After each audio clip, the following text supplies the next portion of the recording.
jemaat GPBB. Wah, rasanya kita 5 bulan ya. 5 bulan kita online. Februari kan, dari Februari nih. Wah, tetap semangat. Puji Tuhan kita bisa kebaktian. Hari ini kita memasuki minggu kedua bulan Juli. Kita kembali ibadah online. Kita tetap bersama-sama erat. Tetap semangat, tidak berkendur. Semangat kita, iman kita, tidak kendur. Tetap kuat di hadapan Tuhan. Siapkan hati kita untuk beribadah pada hari ini. Kita akan melanjutkan seri kita, seri pemahaman khotbah kita dari Kisah Para Rasul.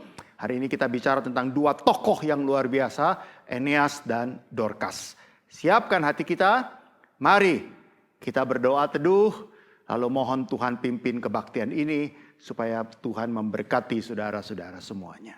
Kita hening, kita bersaat teduh.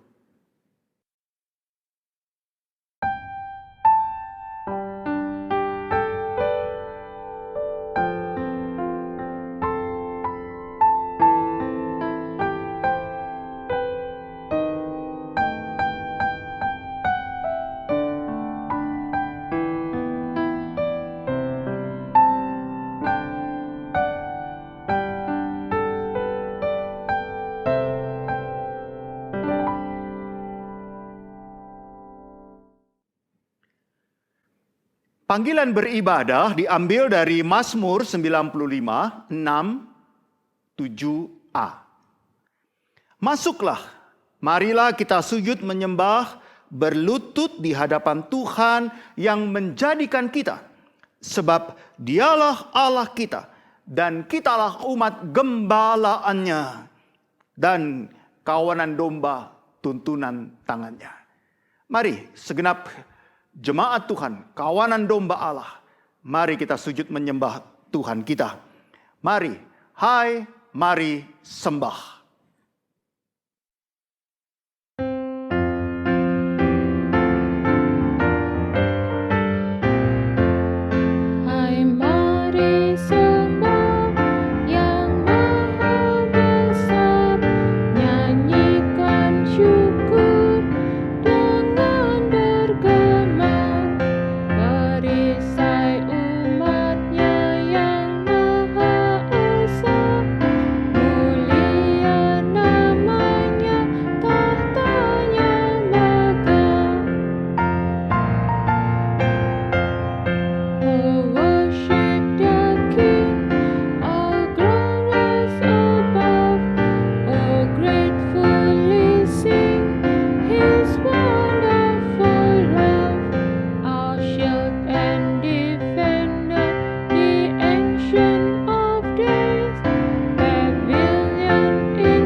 Kebaktian hari ini diadakan demi nama Allah Bapa, Putra dan Roh Kudus, Allah pencipta langit dan bumi yang kasih setianya kekal sampai selama-lamanya. Salam damai sejahtera, kasih anugerah dari Allah Bapa dan Tuhan Yesus Kristus beserta dengan saudara-saudari semua. Amin.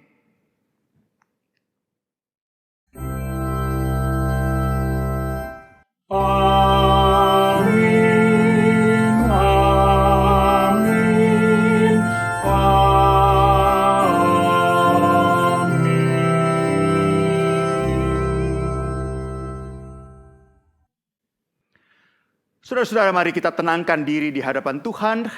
Mari kita berdoa. Kita mengaku sekiranya dalam pikiran, perkataan, dan tindakan kita, kita mungkin menyakiti hati Tuhan. Menyakiti sesama kita, menyakiti keluarga kita. Mari kita diam, tenang, memperbaharui komitmen kita di hadapan Tuhan. Kita tenang dalam doa pengakuan dosa. Kita berdoa. Ya Tuhan Allah kami di dalam sorga. Kadangkala ketika kami merasa tidak berdosa, justru disitulah kami paling berdosa. Justru ketika kami merasa menjadi orang yang paling baik, justru disitulah seringkali menjadi orang yang paling jahat. Kami tidak pernah membunuh dengan pisau, tapi kami sering membunuh dengan kata-kata kami. Kami tidak pernah mencuri uang, kami tidak pernah mencuri barang, tapi kami banyak mencuri waktu. Berapa banyak waktu kami buang dengan sia-sia, tidak kami pakai dengan efisien dan efektif. Terlalu banyak kami membuang waktu. Sekiranya waktu-waktu yang Tuhan berikan kami pakai, pasti keadaan kami, kondisi kami jauh lebih baik daripada sekarang ini. Ampuni kami Tuhan, kalau kami tidak pernah berzinah. Kami tidak pernah pergi ke tempat-tempat di mana di situ ada perzinahan. Tapi seringkali kami berzina dengan pikiran kami. Kami berzina dengan laptop kami. Kami berzina dengan telepon kami. Kami berzina dengan handphone kami. Kami melihat gambar-gambar di situ. Dan disitulah perzinahan terjadi ya Tuhan. Ampuni kami Tuhan. Ampuni kami Tuhan kalau kami juga menjadi orang yang sombong. Orang yang tidak pernah mendengar apa kata orang lain. Tapi kami selalu berkata bahwa orang lain harus mendengar kami. Ampunilah kami Tuhan. Kalau ada banyak cara di mana kami menunjukkan eksistensi dan kesombongan kami. Ampuni kami Tuhan. Hari ini kami belajar untuk menjadi manusia rendah hati. Hari ini kami belajar bahwa kami juga membutuhkan Tuhan, firman-Nya, membutuhkan keluarga, membutuhkan sesama untuk senantiasa memperbaiki kehidupan kami, karakter kami, pikiran kami, perkataan dan tingkah laku kami. Kami sujud di hadapan-Mu, perbaharui kami Tuhan, dan berkati kebaktian ini dari awal sampai akhir. Sapa kami dengan kekuatan dan kebenaran firman Tuhan. Di dalam Tuhan Yesus Kristus kami berdoa. Amin. Bapak Ibu, setelah kita mengakui dosa-dosa kita, maka ada satu ayat yang merupakan berita anugerah untuk kita dari Kolose pertama ayat 13 dan 14. Ia telah melepaskan kita dari kuasa kegelapan dan memindahkan kita ke dalam kerajaan anaknya yang terkasih. Di dalam Dia kita memiliki penebusan kita, yaitu pengampunan dosa. Mari kita berikan salam damai, katakan Tuhan telah mengampuni kita dan aku pun mengampuni kamu. Tuhan memberkati kita, salam damai itu kepada sesama kita. Kita siapkan hati kita, mari kita sebelum kita mendengar firman Tuhan, kita akan menaikkan sebuah pujian, ku siapkan hatiku Tuhan.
Saudara-saudara, Eneas dan Dorcas ini adalah dua orang yang diberi kesempatan kedua oleh Tuhan.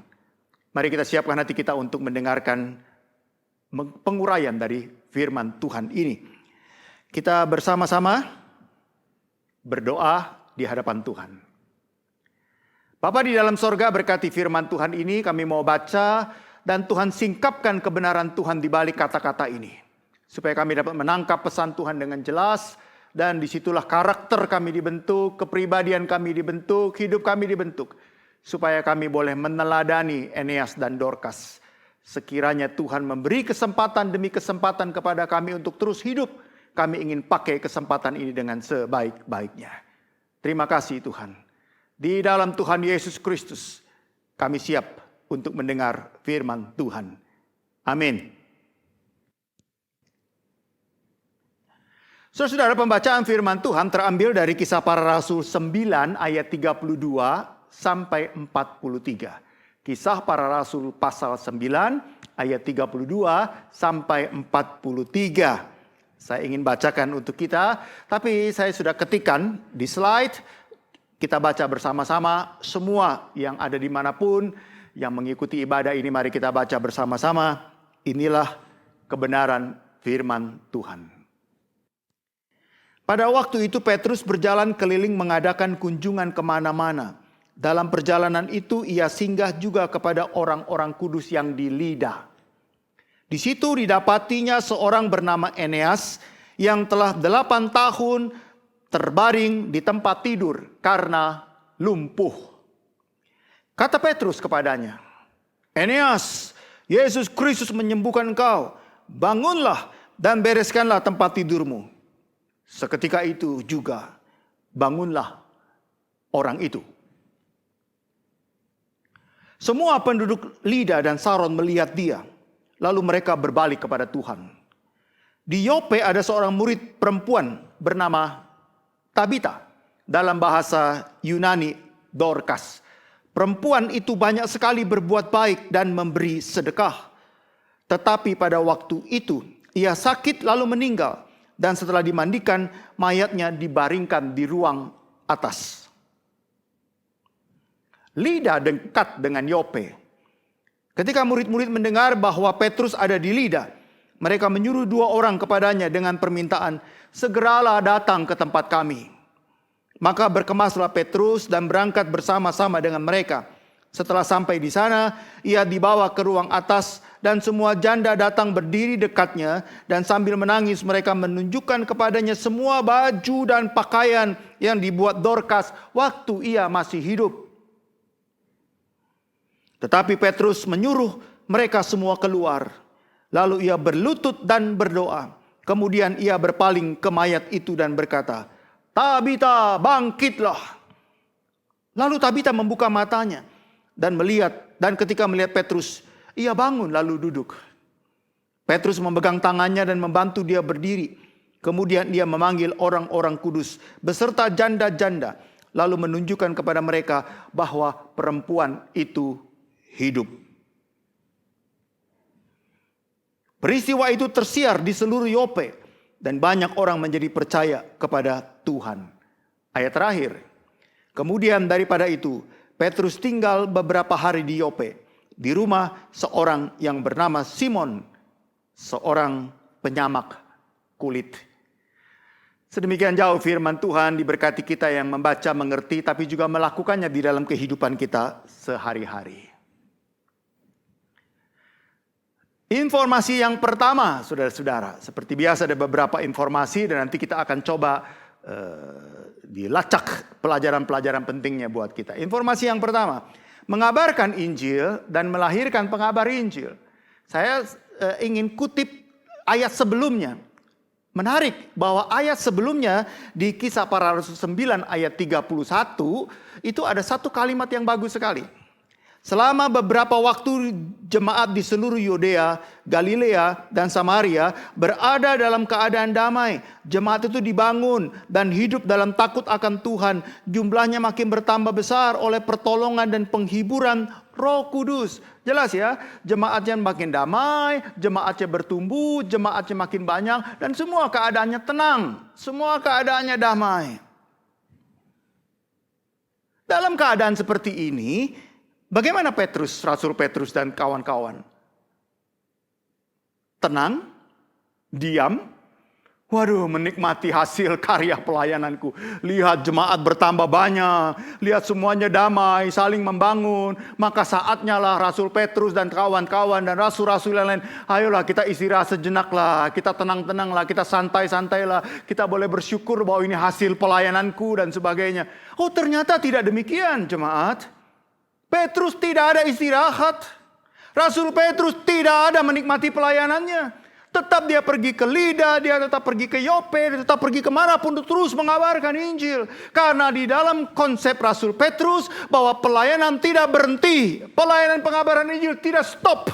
Estafet pengabaran Injil terus diberikan. Dengan demikian ini penting saudara-saudara. Mengabarkan Injil untuk menciptakan pengabar Injil yang lain. Mengabarkan Injil untuk menciptakan pendeta-pendeta, penginjil-penginjil, preacher-preacher, rasul-rasul yang lain. Sehingga Injil terus diestafetkan. Dan ini menarik saudara-saudara. Ada satu kalimat dari Tom Peters. True leaders don't create followers. They create more leaders. Seorang pemimpin yang baik bukan menciptakan pengikut. Tapi seorang pemimpin yang baik, dia menciptakan pemimpin-pemimpin yang lain. Catat ini, saudara, keren sekali istilah ini. Itulah Petrus. Seorang penginjil yang hebat tidak menciptakan follower. Tapi seorang penginjil yang hebat, dia menciptakan penginjil-penginjil yang lain. Top, saudara-saudara. Itulah filosofi yang kita dapatkan dari informasi yang pertama. Second information. Who is Aeneas? Siapa itu Aeneas, saudara-saudara? Ia tinggal di kota Lida, sebuah kota bisnis. Lida, Yope itu kota bisnis, kota perdagangan saudara-saudara. Nah, F.F. Bruce itu menyatakan bahwa Aeneas itu adalah salah satu orang Kristen dari satu kelompok Kristen lokal. Jadi ini orang Kristen saudara-saudara. Nah, Aeneas dan Dorcas adalah pebisnis Kristen yang Kristiani. Kenapa saya suka menyebutkan Kristen dan Kristiani?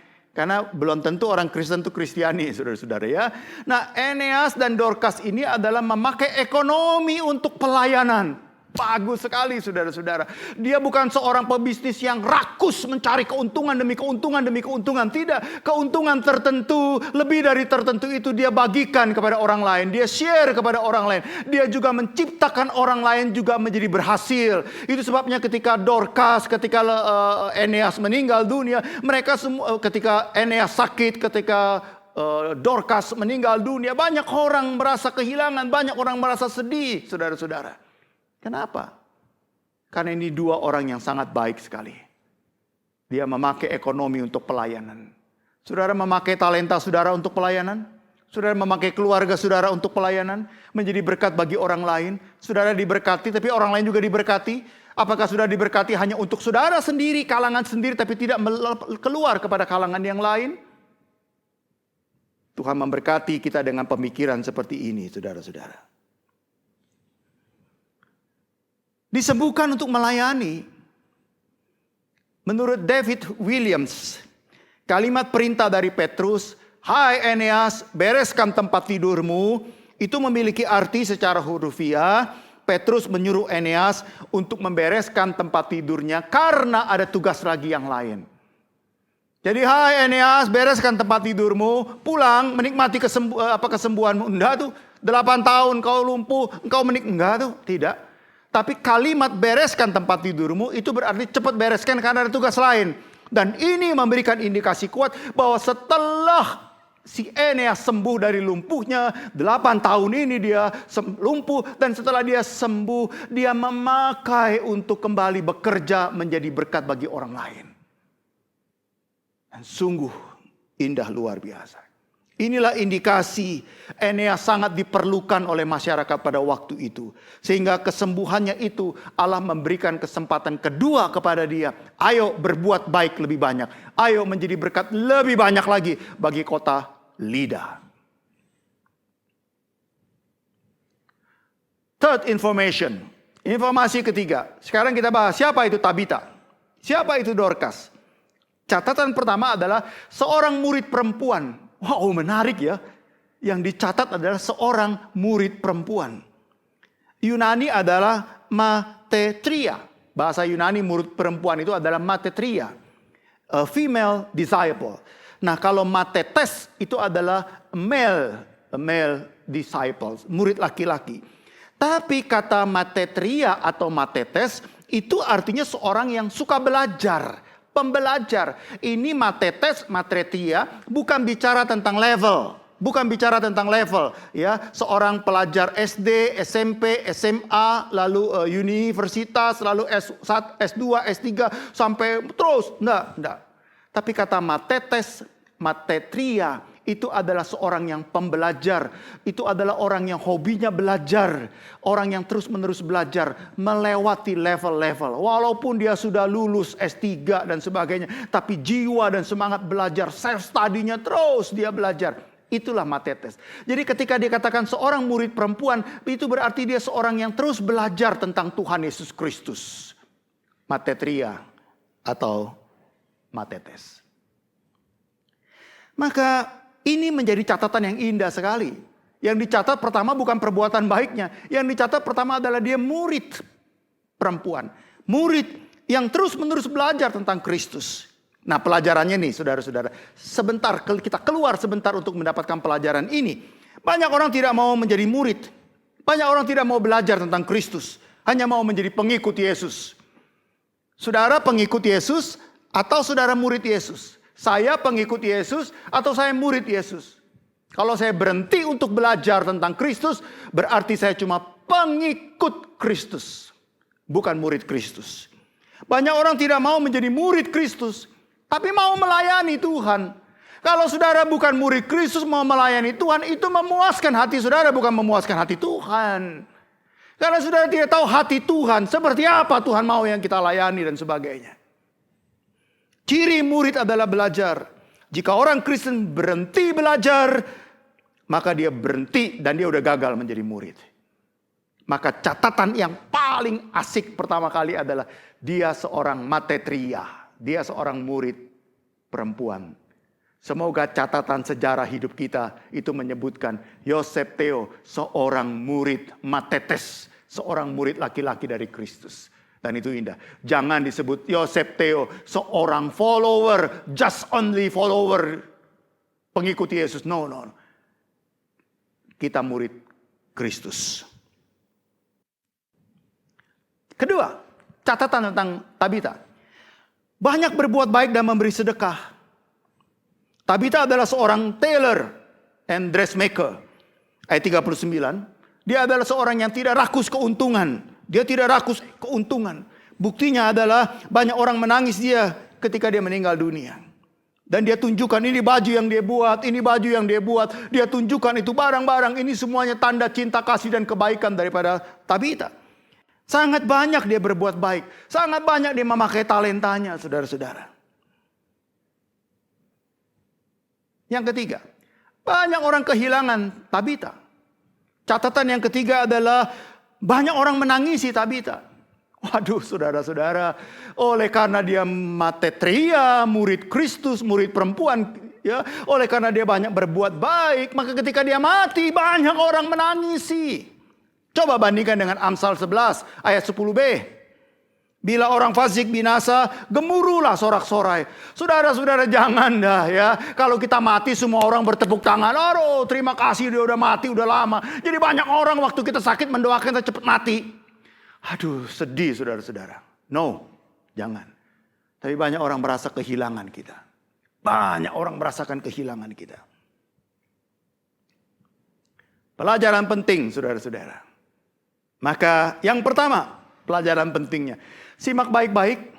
Ini pengetahuan yang barangkali membekakan mata kita selama ini.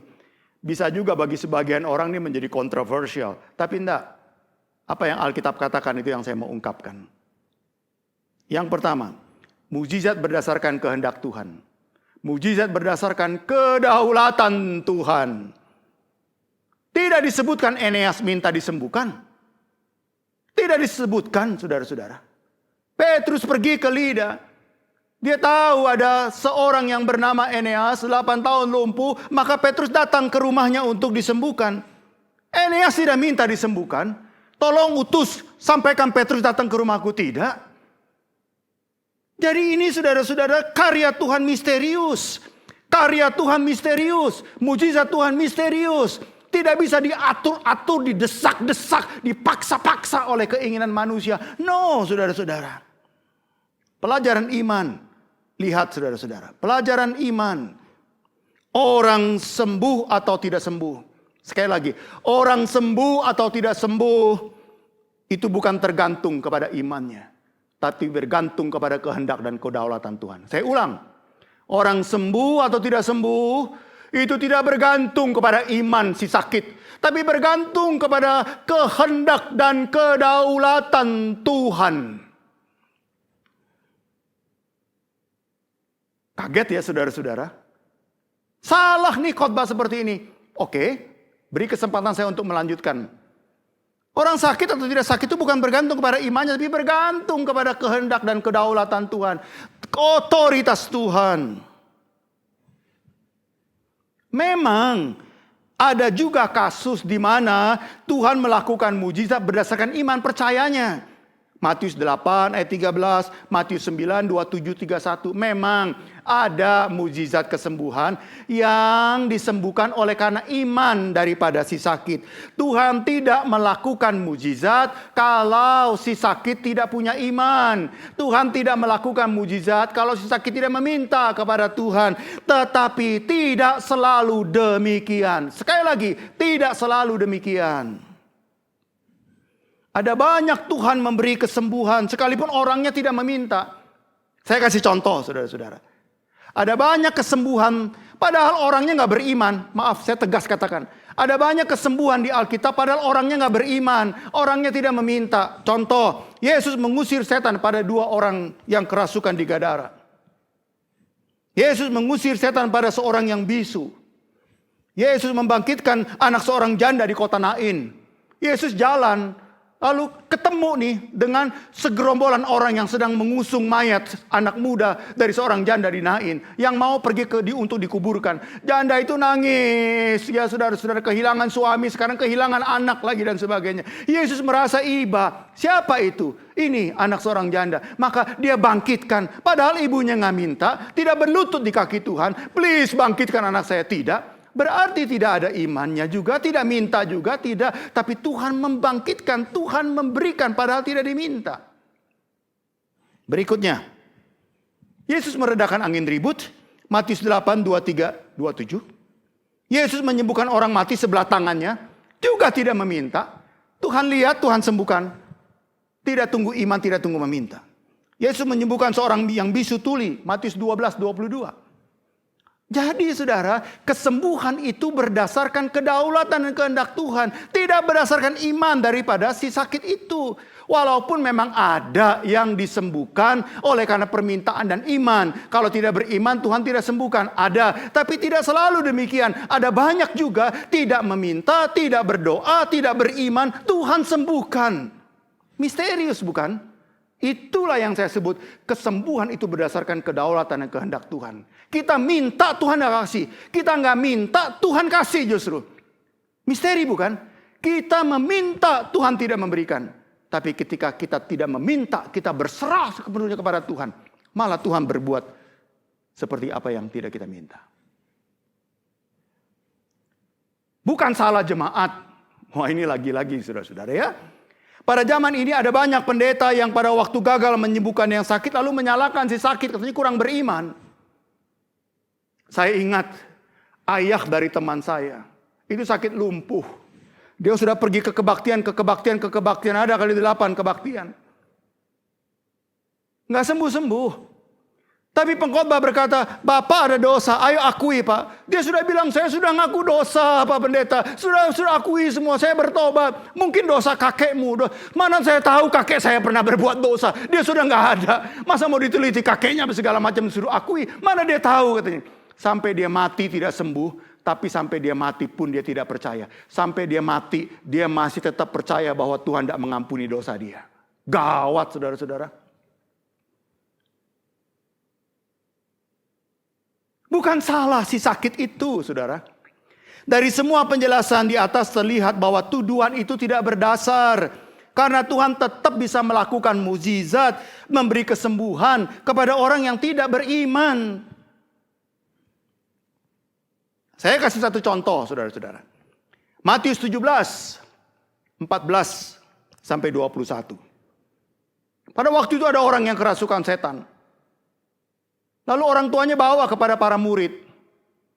Para murid gak bisa sembuhkan loh. Rasul-rasul besar nih. Petrus pun gak bisa sembuhkan.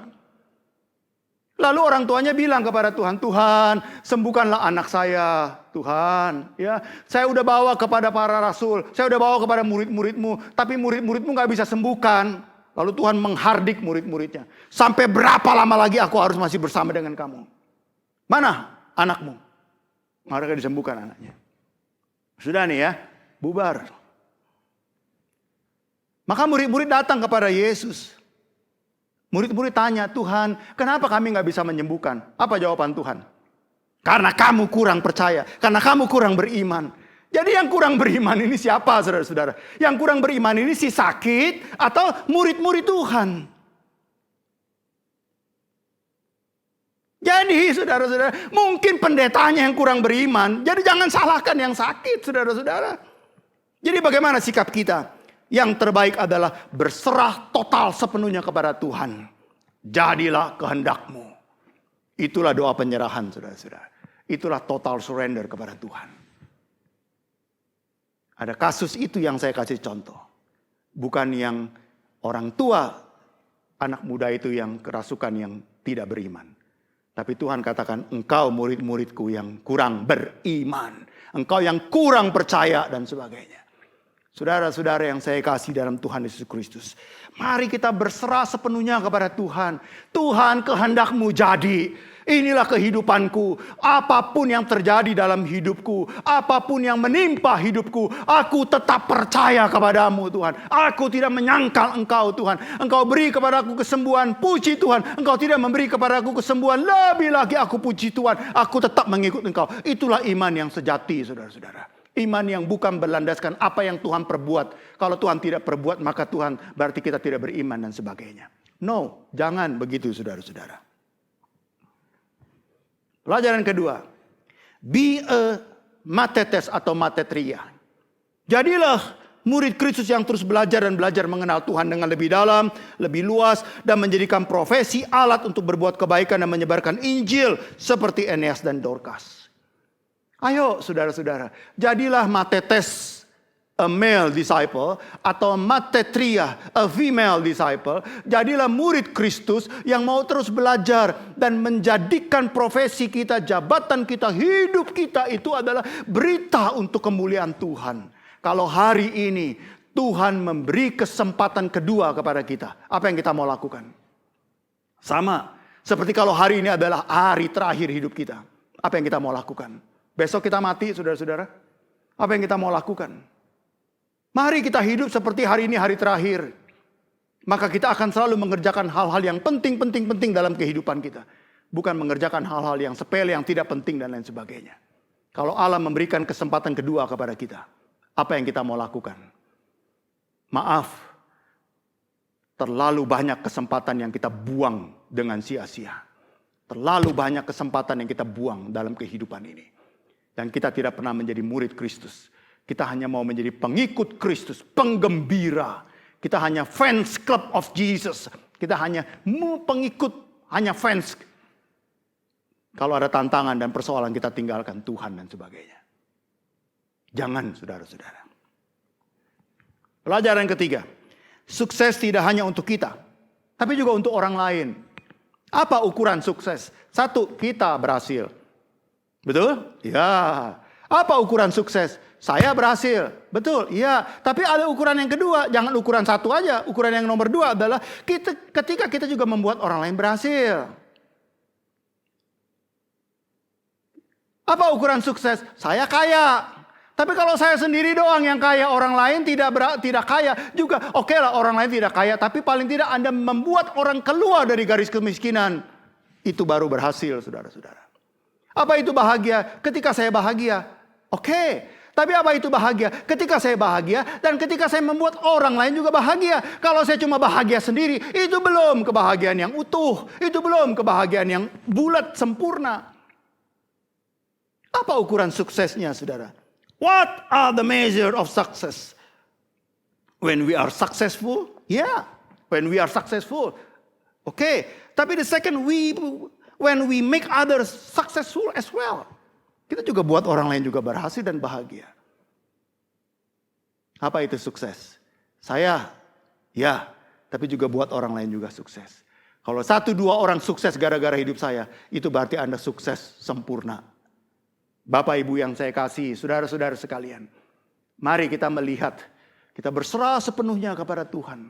Kalau Tuhan memberi kesempatan demi kesempatan setiap hari kepada kita. Mari kita pakai itu dengan sebaik-baiknya dalam kehidupan kita.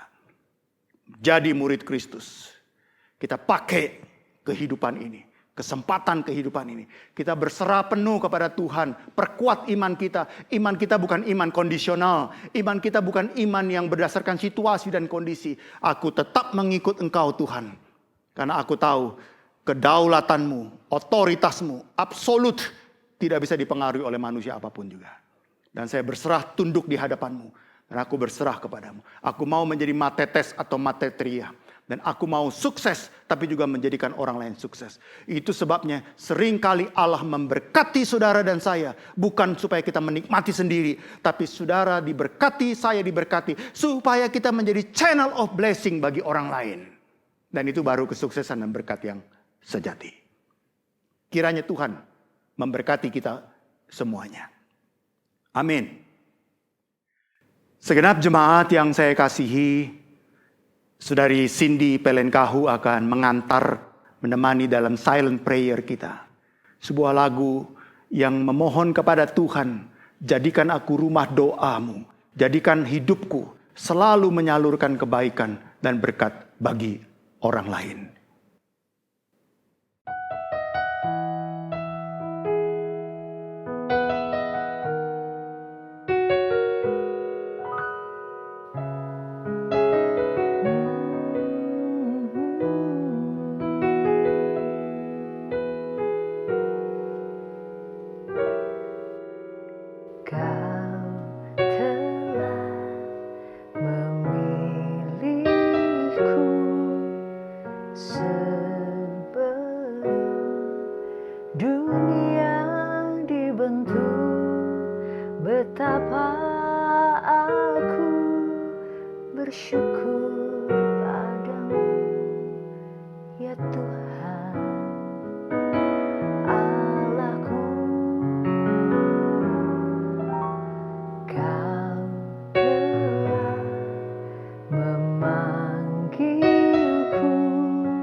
Jadikan aku bait suci-Mu yang kudus dan yang tiada bercela. Jadikan aku mezbah doa-Mu bagi keselamatan bangsaku.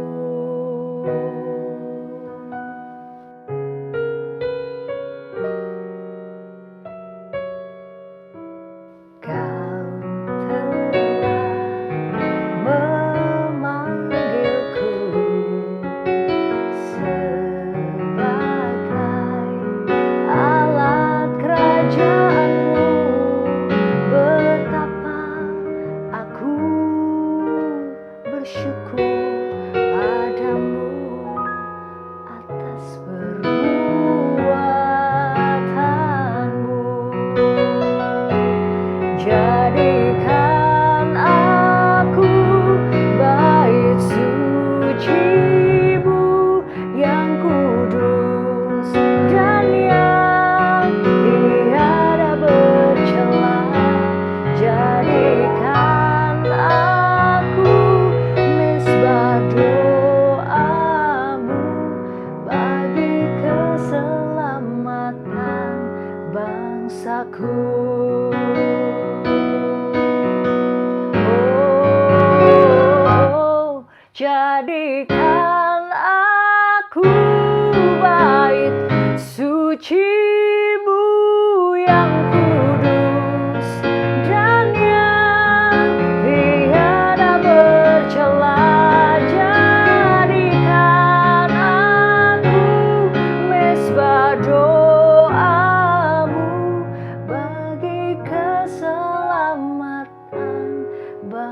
bangsaku, bagi keselamatan bangsaku,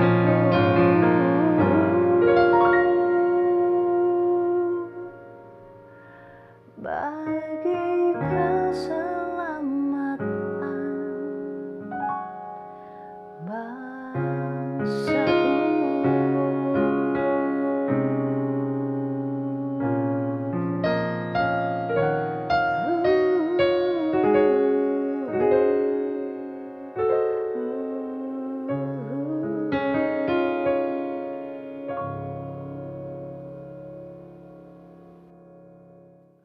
Saudara, mari kita masuk ke dalam doa syafaat.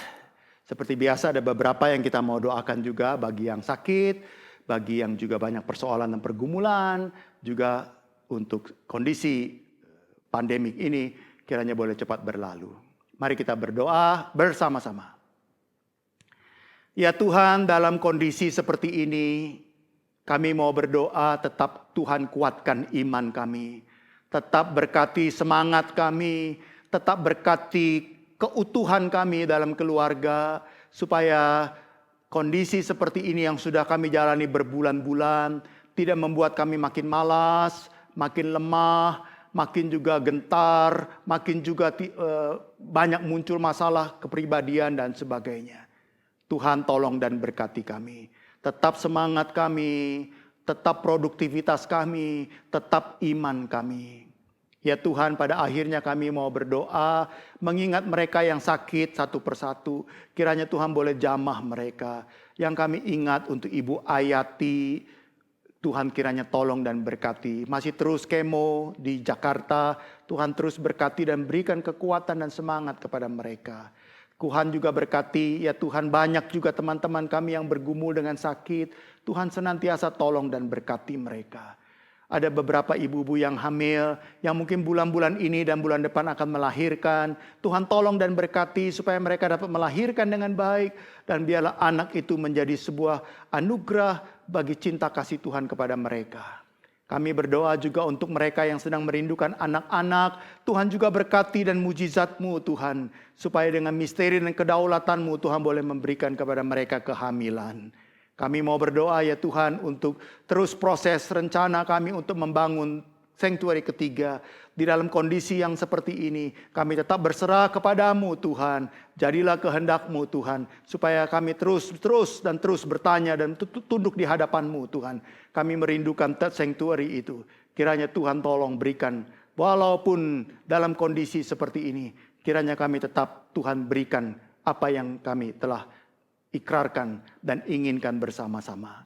Kami mau berdoa untuk pandemik ini Tuhan. Kami berdoa supaya Tuhan pimpin Singapura boleh membersihkan negeri ini dari pandemi COVID-19. Kami mau berdoa juga untuk Indonesia yang belum ada kurva yang menurun. Kami mau berdoa belas kasihan-Mu Tuhan. Belas kasihan-Mu Tuhan. Buat rakyat yang disiplin. Bangunkan itu Tuhan. Buatlah rakyat menjadi takut untuk terinfeksi. Sehingga membuat mereka hidup dengan tertib, disiplin dan pola hidup yang sehat. Tuhan, kami berdoa entah kapan gereja GPBB akan buka kembali on-site. Kami mau berdoa kiranya walaupun bagaimana kami tetap jaga semangat kami.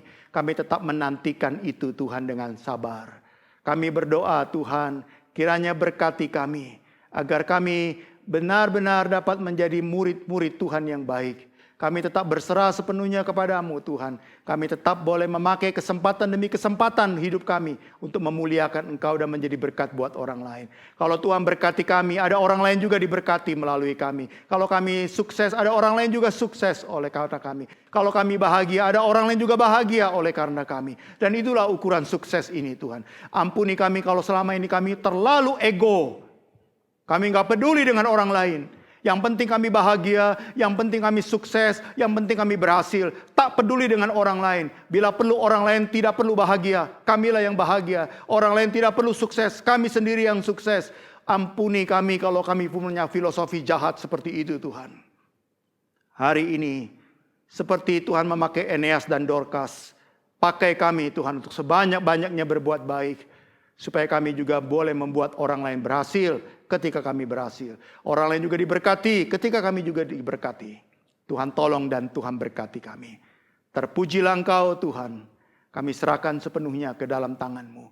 Berkatilah kesehatan kami. Berkatilah pekerjaan kami. Berkatilah juga keluarga kami. Berkatilah juga pola hidup sehat kami. Berkati kami beradaptasi dengan new normal. Berkati juga mereka yang sedang mencari pekerjaan. Ya Tuhan, kami berdoa. Mohon belas kasihan-Mu. Kami memohon kiranya mereka semuanya boleh mendapatkan pekerjaan kembali untuk mendukung ekonomi mereka.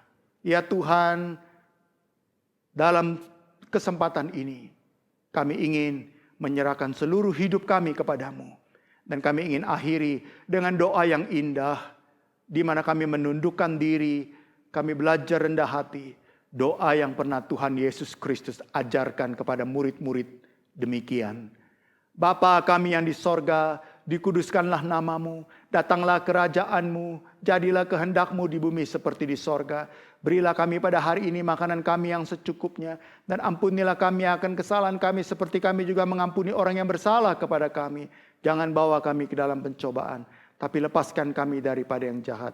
Karena Engkaulah yang punya kerajaan, kuasa, dan kemuliaan sampai selama-lamanya. Amin.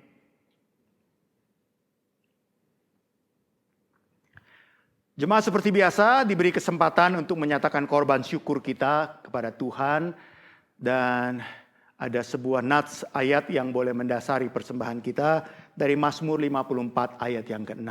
Mari kita baca bersama-sama sebelum kita memberikan korban syukur kita kepada Tuhan.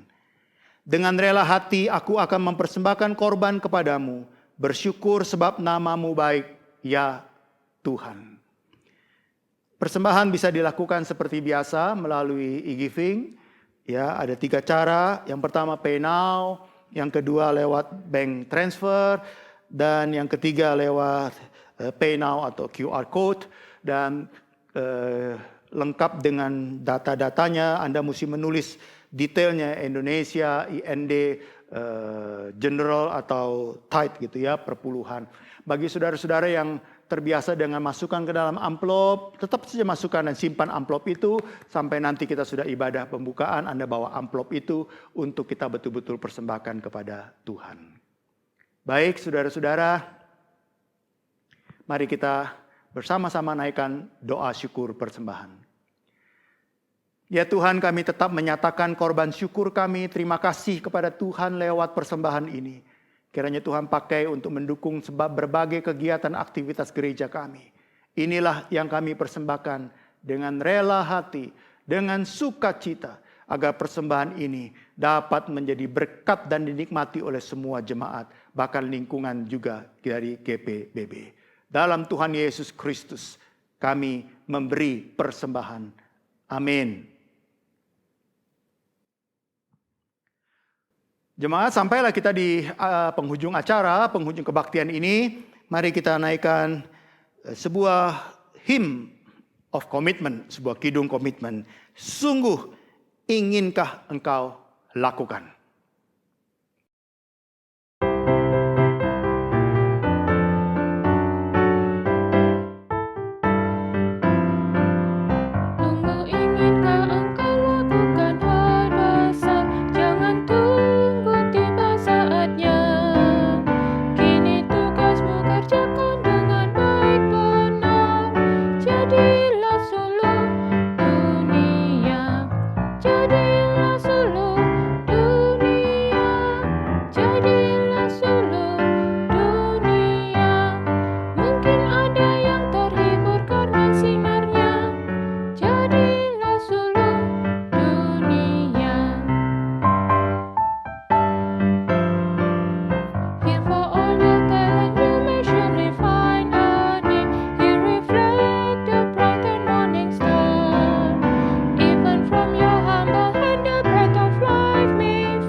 Saudara-saudara, kini Anda semuanya diutus kemanapun dan dimanapun berada, menjadi saksi Tuhan yang boleh mengabarkan kebaikan Kristus bagi semua orang. Dan sebelum Anda diutus, terimalah berkat Tuhan. Allah Bapa, Putra, dan Roh Kudus, Allah Tritunggal, memberkati kamu semua satu persatu. Memberkati engkau sehingga engkau menjadi saluran berkat. Memberkati engkau sehingga engkau memakai kesempatan demi kesempatan bagi kemuliaan nama Tuhan. Memberkati engkau membuat orang lain bahagia, membuat orang lain juga berhasil, membuat orang lain juga sukses. Memberkati engkau satu persatu, menjadi duta Kristus dimanapun engkau berada. Menjadi murid-murid Kristus yang belajar tentang Kristus, memuliakan Kristus dari seluruh kehidupanmu. Allah Tritunggal Immanuel beserta dengan kamu sekarang sampai selama-lamanya. Amin.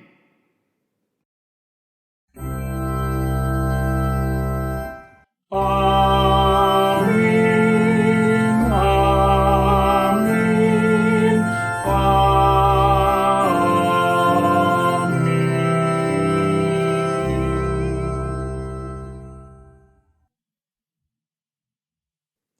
Mari kita bersaat teduh, mengucap syukur untuk pimpinan Tuhan dalam kebaktian ini.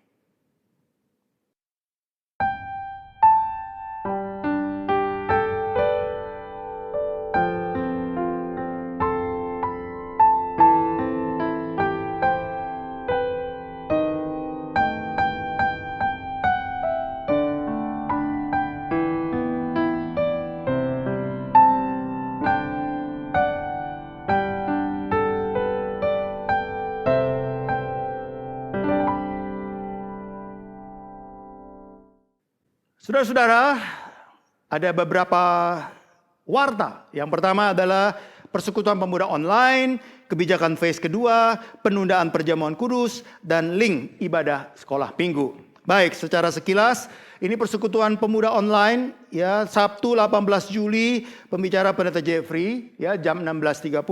Jangan lupa, ini berbicara bagaimana kita menemukan kehendak Allah, ya, di dalam tanggung jawab manusia.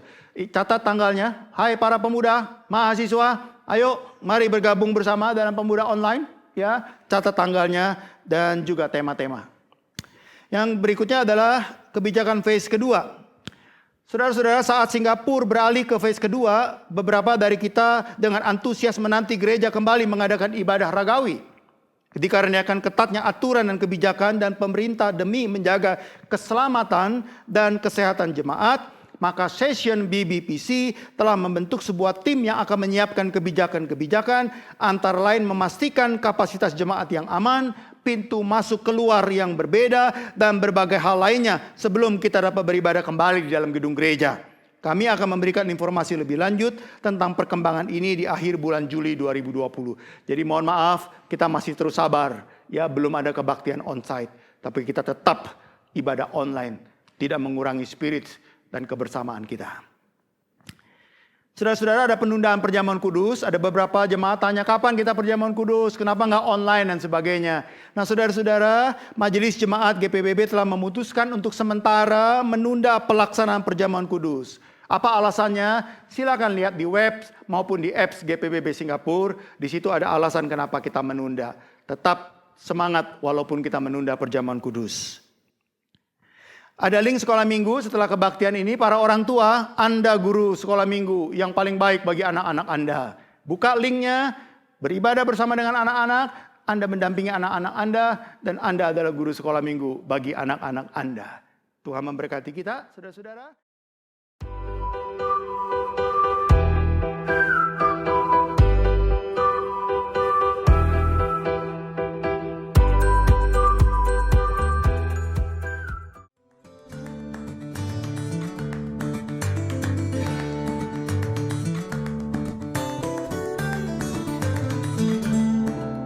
Hello, dear brothers and sisters in Christ. Welcome to our Synod Sunday. In 2020, the world that we grew up with is forever changed. And so too is our lives. Or is it? You see, as God's people, there are some things that will never change. Christ is the same yesterday, today, and forever. And as His disciples, there are some things that remain the same. And one of the unchanging characteristics of Christ's disciples is that they will continue to shine His light in the darkness and continue to bear lasting fruits. And Titus tells us this very clearly. He says, I want you to especially emphasize these truths so that those who believe in God will be careful to devote themselves to doing good works. It is always beautiful and profitable for believers to do good works.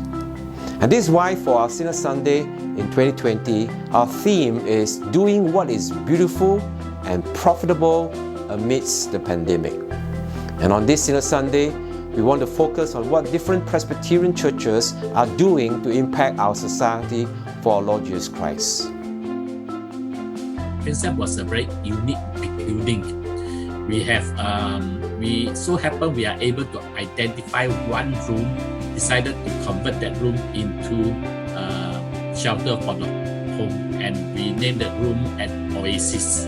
Circuit breaker, we are not allowed to go out. We do a catering so that the caterer will bring lunch and dinner for them. And in the fellowship hall, together with CWS, we set up a televisions. Reverend Darrell also made another initiative. He joined the mission walk organized by the Catholic Welfare, and he invited our congregants. So every Friday, I think about 10 members will register and join the mission walk. We look out for those rough sleepers that are only lying there. So we will give them a food pack. If they are awake, we will very short conversation with them. And also we will also ask to look out for issues if they have. 我们教会基本上有2个参与重大的机构，一个就是叫做社区关怀服务 CareWorks Community Service 另外一个就是我们叫做艰难之家，它是一个少女收容所。所以我们社区关怀服务基本上它有3大类的那个分类的事工，一个就是我们那个社区中的老人家长者。家庭事工方面的话，我们的专注是那些要结婚的要预备婚姻的，甚至在婚姻上有问题的，他们也能来找我们。那么第3方面呢，就是我们探讨的一个就是特别一个需要的那个群体，就是special needs community。前几年就有了一批律师，年轻的律师，他们说不然我们就从法律方面支援他们吧。Advent of the Age， 我们华文称它为松年之友，那是教会跟 PCS 的一个事工的合作。最主要的是我们在海格路在 Geylang Serai 这一区里面有大概200多个老人是我们服务的对象。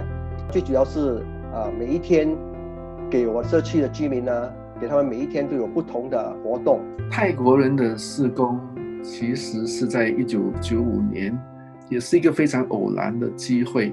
我们还有一个泰人的学校，他们在这里所得到的文凭是同等于在泰国教育部所发的文凭。在新加坡这种背景当中，当我们投入社区的工作的时候，其实我们并不能够用这样的一个管道要直接向居民传福音。我们要问自己，我们做这个工作到底是为了什么？我们做事工不单单只是为了人数的增加。I don't have hidden agenda to increase the member at the church. No, not like that. But I really want to be your friend.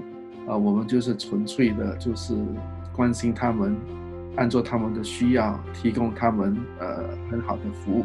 It is our calling to bring out the sympathy of God's love from the building to the people outside who have not known God yet. 要敢敢的去想敢敢的去做，人要去做，然后最重要的就是要坚持，因为你会有很长一段时间，一段时间看不到那个果实。Every outreach that we do, we may not see the harvest. As I say that God has His own timing. But we, as God's children, do not be disheartened. So church, may we be encouraged to press on with our good works. And may our church truly be a church without walls, warmly and lovingly welcoming all people into the love of the Father in our Lord Jesus Christ. And this is what makes us beautiful and profitable as God's people, especially during this difficult season. And truly, the grace of the Lord Jesus Christ is more than sufficient for us in all these good endeavors and good works. Amen.